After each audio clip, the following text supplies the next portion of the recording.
ഈ സ്ഥാപനങ്ങളുടെ ഉള്ളിലൊക്കെ കാറ്റും വെളിച്ചവും കടന്നു ചെല്ലണം. ഇതിനുള്ളിലേക്ക് മാധ്യമപ്രവർത്തകരും പൊതുപ്രവർത്തകരും സാമൂഹ്യ പ്രവർത്തകരും ഒക്കെ കടന്നു ചെന്നാൽ മാത്രമേ ഈ സിസ്റ്റത്തിൻ്റെ ഉള്ളിലുള്ള തകരാറുകൾ പുറത്തേക്ക് വരുള്ളൂ. അപ്പോൾ ഇവിടെ ആളുകളെ പേടിപ്പിച്ച് ആളുകളെ മാറ്റി നിർത്തി നിങ്ങളൊന്നും അറിയേണ്ടതില്ല, അല്ലെങ്കിൽ ഞങ്ങൾ പറഞ്ഞു തരുന്നത് മാത്രം നിങ്ങൾ ആവർത്തിച്ചാൽ മതി എന്ന് പറയുന്ന ഒരു രീതിയിലേക്ക് പോകുന്നത് ഒരു സ്വേച്ഛാധിപത്യം കൊണ്ട് നടപ്പാക്കാൻ കഴിയുന്നതോ പരിഹരിക്കാൻ കഴിയുന്നതോ അല്ല ആരോഗ്യ മേഖലയുടെ പ്രശ്നങ്ങൾ. അവിടെ ഉൾക്കൊള്ളലിൻ്റെയും വികേന്ദ്രീകരണത്തിൻ്റെയും കേൾവിയുടെയും തിരുത്തലിൻ്റെതുമായ ഒരു ജനാധിപത്യ സമീപനം മാത്രമേ പറ്റുള്ളൂ. കാരണം മനുഷ്യരുടെ ജീവൻ വെച്ചുകൊണ്ടുള്ള കളിയാണ്. ആളുകൾ ചികിത്സ തേടി ജില്ലകൾ താണ്ടിപ്പോകുന്നു, ദൂരങ്ങൾ താണ്ടിപ്പോകുന്നു, വിദൂര പ്രദേശങ്ങളിൽ നിന്ന് വരുന്നു. നമ്മൾ നോക്കും, ഒരു കാര്യം കൂടി പറഞ്ഞു നിർത്താം.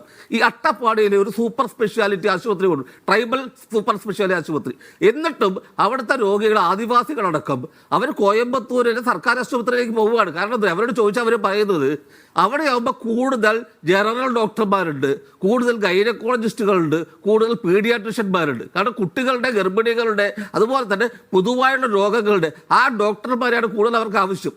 പക്ഷേ ഈ അട്ടപ്പാടിയിലെ ആശുപത്രി നമ്മൾ പലപ്പോഴും നോക്കുമ്പോൾ കണ്ടിട്ടുള്ളത് ചില സ്പെഷ്യലിസ്റ്റുകളൊക്കെയാണ്. അപ്പോൾ പട്ടിണി കൊണ്ട് ആളുകൾ ഭരിക്കുന്ന ഒരു നാട്ടിൽ ഡയറ്റീഷ്യനൊക്കെ ഗംഭീരമായിട്ട് നിയമിക്കപ്പെട്ടിട്ടുണ്ട്. പക്ഷേ ഏറ്റവും അടിസ്ഥാനപരമായി വേണ്ട ഒരു കുട്ടികളുടെ ഡോക്ടർമാരില്ല. അപ്പോൾ ഈ തരത്തിൽ അപ്പോൾ ഈ വിദഗ്ധന്മാരെയൊക്കെ ഓരോ ജില്ലകളിലെയും ഓരോ പ്രദേശത്തിൻ്റെയും ആവശ്യകത നോക്കിക്കൊണ്ട് റീഡിപ്ലോയ് ചെയ്യുക. അതിൽ ഡോക്ടർമാരെ വിശ്വാസത്തിലെടുക്കണം, ഡോക്ടർമാരുടെ സംഘടനകളെ വിശ്വാസത്തിലെടുക്കണം, പൊതുസമൂഹത്തെ വിശ്വാസത്തിലെടുക്കണം. അങ്ങനെ എല്ലാവരെയും ഉൾക്കൊണ്ടുകൊണ്ട് മാത്രമേ ഇതിൽ മുന്നോട്ട് പോകാൻ പറ്റുള്ളൂ എന്നുള്ളത് വളരെ കൃത്യമായിട്ടുള്ള കാര്യമാണ്. അപ്പോൾ ഇവിടെയാണ് സർക്കാർ തുറന്ന മനസ്സോടുകൂടി ഇതിനൊന്ന് തിരുത്താൻ തയ്യാറായി മുന്നിട്ടിറങ്ങി കഴിഞ്ഞാൽ ഈ പ്രശ്നങ്ങൾ മാറും, കേരളത്തിൽ മാറ്റങ്ങൾ ഉണ്ടാവും. കാരണം മാറ്റങ്ങളില്ലാതെ പറ്റില്ലല്ലോ.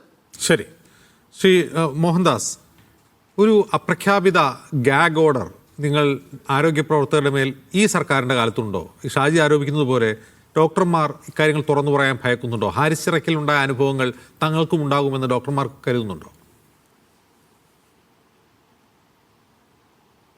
അതിനു മുമ്പ് ഒരു കാര്യം പറഞ്ഞോട്ടെ, രണ്ട് കാര്യങ്ങൾ. ഒന്ന്, മെഡിക്കൽ കോളേജുകളിൽ കിടപ്പ് രോഗികൾ അല്ലെങ്കിൽ കിടത്തി ചികിത്സ വേണ്ടുന്ന രോഗികൾ എണ്ണം കുറഞ്ഞു എന്ന് പറയുന്നത് കേട്ടു. അത് ശരിയാണോ എന്ന് പരിശോധിക്കണം. ഞാൻ മെഡിക്കൽ കോളേജിൽ വർക്ക് ചെയ്യുന്നൊരു ഡോക്ടറാണ്. അവിടെ രോഗികളുടെ എണ്ണത്തിൽ കുറവ് വന്നതായിട്ട് ശ്രദ്ധയിൽപ്പെട്ടിട്ടില്ല.